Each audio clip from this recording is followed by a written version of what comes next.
All right, we'll move on to scenario 3. This one's about consent and accommodation.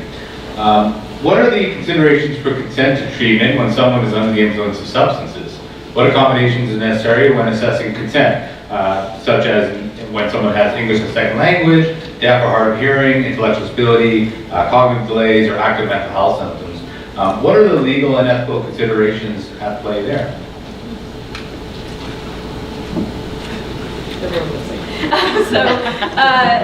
When we're talking about capacity, I think two very key, in the context of substances, two very key concepts are that capacity, when we're in the treatment sphere, is both time-specific and treatment-specific.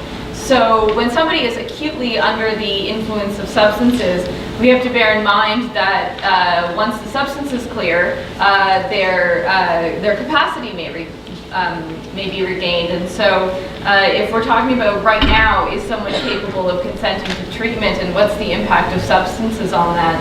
One of the questions I would always ask is, well, how urgent is this treatment? Because if they need this treatment right now, because there's some kind of emergency, then we have to go with their capacity right now, and the effect of the substances may be robbing them of capacity right now. But tomorrow, when they've had a day with no substances and that has cleared their system, they may have regained capacity. So if the treatment we're proposing is not acutely urgent, I think there's a bit of an obligation to wait and see whether the person's capacity is regained when they're no longer actively under the influence of substances. We haven't said it yet, but the test for capacity is whether someone is able to understand the information that's given to them, which is that they have the basic cognitive ability to take in and process and retain information.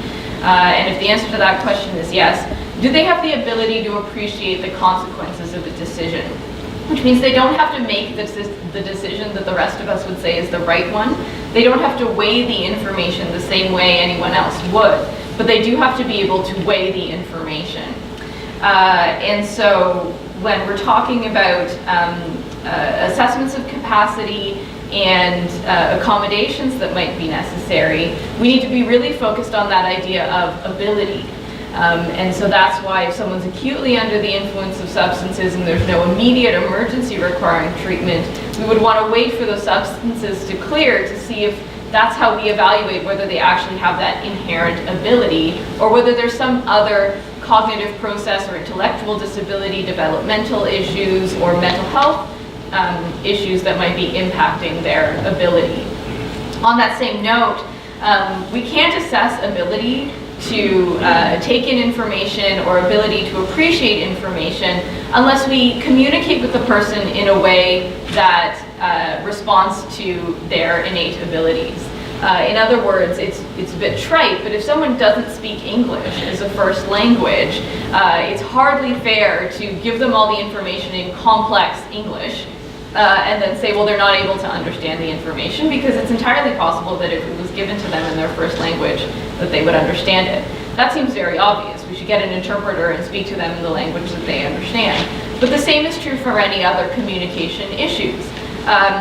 So in the context of the developmental sector, if somebody has trouble processing multiple complex ideas at one time, but if it's presented to them sort of one idea at a time in simple, concrete language, they're quite able to understand. In which case, the conversation with their healthcare provider needs to be geared to their own communication abilities. And there is an obligation on anyone assessing capacity to understand the person's communication needs and accommodate them as best as they can. Because if we don't accommodate their communication needs, we cannot possibly assess whether this is in fact an inability to understand and appreciate the information, or simply a lack of understanding, lack of appreciation, because the information hasn't been given to them in a way that they could understand if their needs were accommodated. I was just going to say, this is an area where the law and ethics dovetail very nicely. Because ethically, that doesn't always happen.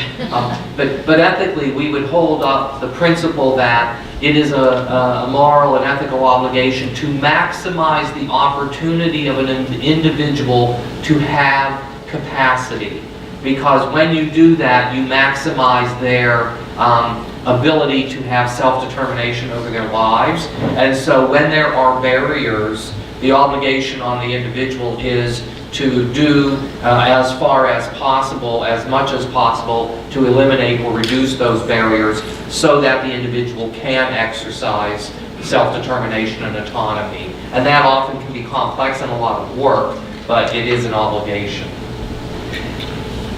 Yes, Yeah, absolutely. I just wanted to say that I think there's sometimes confusion on our end when a capacity assessment is requested for somebody under Section 16 of the Subsidy Decisions Act for finances.